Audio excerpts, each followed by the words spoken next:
Hey everybody, we're back again today with another look at the films of the 1970s. We've got a category we call wild card. That is anything that didn't fit into the other categories that were specific genres.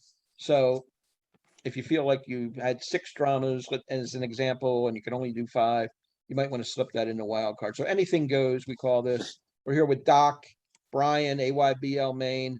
We're each going to give our top 5 wild card films of the 1970s. Doc, you're up first. Wild cards from the 70s. So yeah, some we might have heard before. I don't know. We'll see how this goes. I think we have. So I know we have actually. So my number 5, I'm just going to jump in with one that you had in your last category, Rich. It's The Last Picture Show for me at number 5. You're right. This is the ultimate coming of age movie. Like you said, you mentioned before, shot in black and white. Very young Sybil Shepherd, very young Jeff Bridges. It's just really good storytelling for the time. I love the way that it's shot. I love the scenery in it. And you're right, it's a desolate town and how it's just falling apart. And just it really is the ultimate coming of age movie, I guess, in some senses, because it wasn't really like done like this before, and it's kind of really isn't done at this level since, almost, in some respects, if you know what I mean. Wild card 70s, Last Picture Show. I think it's a pretty good sweet spot for this one at number 5. Yep. Number 4, I think you had this before somewhere else too, Rich. So it's Escape from Alcatraz for me. Yeah. Good. Yeah, Clint again, so Clint's showing up quite a bit here in this decade as well. So it's Sure. It's a great story. Still don't know if it's true, I guess, in some sense. So there is rumors out there was letters sent to the cops in San Fran at one point there saying that can't remember the Clint's character's name, John somebody, I think, but there was some sort of background to that he was still alive and he just passed away not too long ago, actually, or something to that effect. But it's escaping from Alcatraz, and this is how Alcatraz actually basically comes to an end as a holding cell for all the bad guys. So, but Escape from Alcatraz is a great story. Fred Ward's very good in this movie too, I think, as a supporting actor, and I like him too. So, great movie. There's lots of things that happen in the movie. Who knew you had to know paper mache to get out of Alcatraz, but yeah, you did. So, Escape from Alcatraz, number 4, wild for the 70s for me. 3 for me is Play Misty for Me. Oh yeah. So there's Clint again, right? So pretty disturbing movie in some senses here. I guess the original Fatal Attraction is probably the best way to describe this one. Just Clint in a different kind of role, which is really nice to see, especially at this time. He's not a cop in one sense, and it's not in a Western, and it's outside of his sweet spot, but it actually starts to show what Clint can actually do in range and different things like that as he moves on in his career. So I think I even think he directed this one as well. So Play Misty for me. I'll just leave it as the description of the original Fatal Attraction. I wouldn't want to give too much away about it. But Play Misty for me, somebody making a song request going a little too far is probably the best way to say that this is the best way that this thing unfolds. So my number 3 wild for the 70s is that one. Number 2, it's already been talked about somewhere throughout here as well, is Deliverance. These are just movies I think you have to watch out of the 70s. So I'm just, and it's been talked about before. Burt Reynolds is very good in this movie. The cast is very good in this movie. John Voight's very good. Ronnie Cox is in this. And Ned Beatty, you're dealing with some disturbing stuff as far as his character is concerned. Just running into the wrong gang of people at the wrong time on a nice little trip that the boys are just going out for. Do some hunting and fishing here and stuff like this. And it's frightening. It's disturbing. It's just really disturbing. It's known for the banjo scene, and a lot of people just know it as the banjo movie or the dueling banjos. there's a whole lot more to this movie than just that. I'll tell you that. So that's Deliverance is kind of a classic of the 70s, if you want the truth. Disturbing, but classic. Sometimes a pretty hard watch. Yeah. Number 1, Rich, you probably saw this one coming a mile away. It is The Sting. You have to watch The Sting from the 70s. That's all I'm going to tell you. It's Paul Newman. It is Robert Redford. It is Robert Shaw. And a great sting operation here at Owen. Yeah. Basically,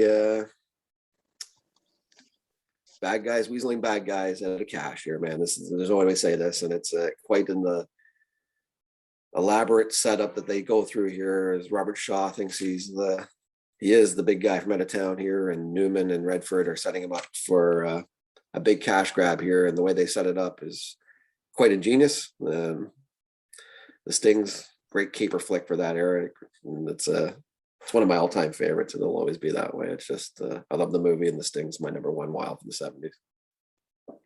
Very good. Excellent. I actually Cool. didn't see that one coming, although I should have. I had another film that I thought you were going to mention, but you didn't. So, but that's a great pick, obviously. Thanks. Excellent.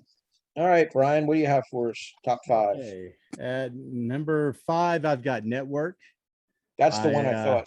Yeah. Yeah. I mean, I think this is a movie that you could watch right now, and you could kind of understand how cable news networks work now. Yeah. Everything's all about sensationalism. What's the hype behind a story rather than the facts behind a story type of thing.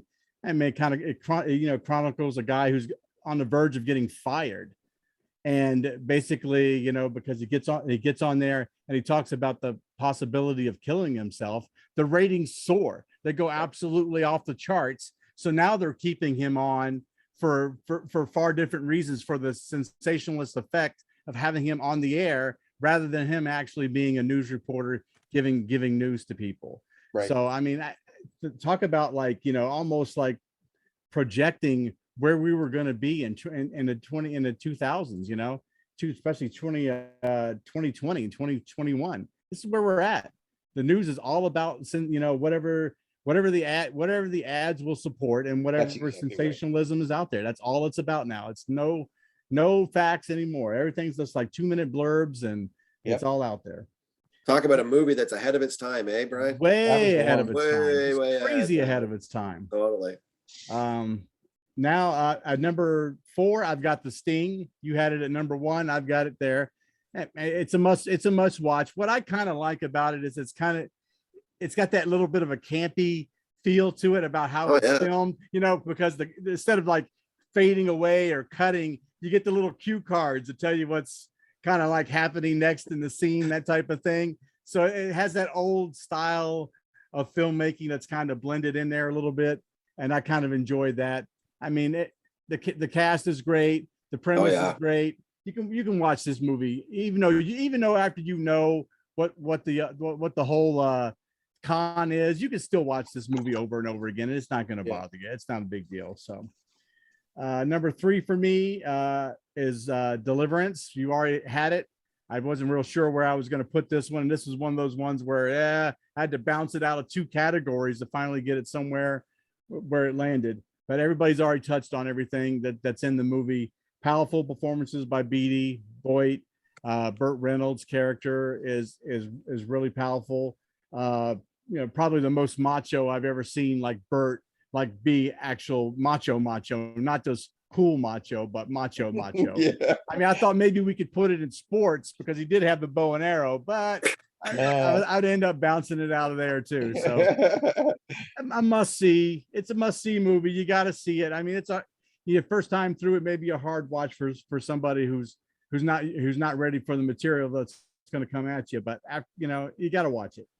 Number 2 for me is Monty Python and the Holy Grail. Wow, nice. I'm a big fan of Monty Python. Me and my wife can sit and watch Monty Python movies, over and over again. The scene with the Black Knight may be the most classic, funny scene where, he's basically getting all of his limbs chopped off. And he's like, he's just claiming that it's just a scratch, just a flesh wound. He said, come here, he said, come here, I'll gnaw your freaking kneecaps off. I mean, he's just basically just, the stuff in there is just absolutely incredibly funny. I love it. None shall pass. Yeah, I mean, there's the one, is it Sir Robin that ends up going to the castle where it's all women, and they're talking about how he has to give him discipline and spankings, and then after the spankings, the oral sex, and he's like, hey, I guess I could stay a bit longer. You can stay a little longer. I was like, oh, this is classic. I love it. But number one for me, I had to have a place to put it, was Clockwork Orange. I couldn't find, I didn't really think it fit very well wholly into any one of these other categories. So I went ahead and put it in wild card here. Really kind of talking about the state of violence and its effect on people, and how we try to deal and reconcile with individuals that we don't feel in any way are going to be rehabilitated. And this was just kind of dystopian take on how do we deal with individuals that are ultra violent, as he calls it in the film. So Kubrick does a fantastic job in all of his films, piecing together space in a way that makes each scene eerie into itself. When these ultra close-ups, and then he'll pull way back on a scene, and he just does a great job with those things. It's a must-see. It's a must-see film. The book is much better. I will say that. They did leave out a lot of stuff that they could have put in the film, but it would have had an NC-17 rating if they actually did. So Did it, eh? Yeah. So number one for me, Clockwork Orange. Very good. Yeah, I had that and Deliverance and a couple others in different categories. So excellent. My number 5 is obviously not going to be real popular here, but I'm taking Saturday Night Fever. John Travolta. This film, the reason I put it on is because of the impact it had. This was an absolute phenomenon in 1977. It really popularized the disco craze, the hairstyle, the fashion, the music. You can go anywhere for 2 years without hearing the Bee Gees and Donna Summer and Disco Inferno on the radio. I mean, it just transformed the culture, really. John Travolta was born to play this role, coming off of Welcome Back, Kotter. That's what he was known for at the time. And then here he comes playing this character in Saturday Night Fever. He was nominated for an Oscar. You know, the working class guy who lives to dance in the clubs on the weekends. It's the one thing in life that he's good at, that people tell him, oh, you know, you're fantastic. It's kind of a tough, gritty, urban look at New York City during that time. And that's the reason I put it on the list, because it was a monster when it came out. Number 4, documentary time, Woodstock. I could not leave it off the list. It's so impactful. I love this look at the 3-day festival, 3 days of peace, love, and music. An awesome document held in upstate New York in August of '69. The end of the 60s, the hippie movement winding down, the war protests, free love, acid and pot all over the place. Everybody's stoned in the audience and on the stage. It's a great look at the 60s youth. The filmmakers go in, they're interviewing the people, they're watching the stuff, they're talking to the townspeople. You know, what are you going to do with all these people? How are you going to feed them? The cops, they're talking to them. There's people ODing left and right, people using the lake as for bathing. There's people being born. It's just a real event that took place, and I'm glad it was captured on film. And it's really interesting to look at every now and then to see what people were doing 50 years ago. Number 3, Network. Had to have it on my list. Sidney Lumet's classic, like you said, way ahead of its time, a satire on television and the insane importance put on ratings. And the more outrageous and extreme, the more people are going to watch, and the ads are going to be flowing in. The money's going to, the bottom line is the money. That's all they give a shit about, is how much money are we going to make out of this? Whether the guy kills himself, it's probably more money if he does it right on the air. So it's this poor guy, Peter Finch, is being phased out all of a sudden he threatens to kill himself on air, and it becomes the local craze or the national craze. Really, it's all across the country. I like Faye Dunaway in this movie too as the creative producer. She's got her own thing going on, developing ideas for shows, and William Holden is the executive. The tagline here is "We're mad as hell. We're not going to take it anymore." Everybody's screaming out the windows. That became a catchphrase during that time. But bottom line, money is what it's all about, and it's still that way today. So it's way ahead of its time. Number 2, Dog Day Afternoon, another Sidney Lumet picture with Al Pacino, John Cazale, Charles Durning, Chris Sarandon as the guy, the lover who wants to have the sex change operation. This is a true story, basically, because a bank robbery gone wrong. There's hostages and negotiations, the whole media circus out front, too. Don't forget that. How many extras did they use in those scenes? I mean, it's intense, shot on location. Pacino's running up and down the street, Attica. He's doing this whole firing up the crowd. And Charles Durning's very good in this movie, too. He's exasperated trying to deal with this guy, calling him on the phone in the bank. And then Cazale gets frustrated. Let's just kill everybody. He's a complete psycho. I mean, it's amazing that movie's like shot basically like at one location. One location. I mean, that's it for the whole movie, right? It's either in the bank or right outside the bank. That's inside the bank. A great 70s masterpiece, Dog Day Afternoon. My number 1 is my favorite movie of all time, and that's One Flew Over the Cuckoo's Nest. Jack Nicholson. I put it in the wild card category because I wanted to have other things number 1 in different categories, but this is a perfect fit for me. Jack's greatest role, Chinatown and 5 Easy Pieces aside, and The Shining aside, I love him as R.P. McMurphy here. The quintessential anti-establishment movie, the guy versus the system. He doesn't play by anybody's rules but himself, and he gets to know the guys in the ward there, and gets them out of their doldrums, takes them they play a basketball game against the guards. They're drinking, gambling, carousing. They go on a fishing trip, which is priceless stuff. They escape for a day out on the bus. And Danny DeVito is in that. Danny DeVito, Christopher Lloyd. Christopher Lloyd. Yeah. And of course, we can't forget Nurse Ratched, Louise Fletcher. She's given a tremendous, dominant, hateful performance. In the short time Jack's in, and the Indian chief, you can't forget him. Will Sampson, right. What a great role with the juicy. That's right. The whole lobotomy stuff. I mean, there's so much in this movie. The little sessions where they're doing the group therapy and stealing cigarettes, and there's just tremendous scene after tremendous scene. Billy Bibbit, Brad Dourif, it's the stuttering guy.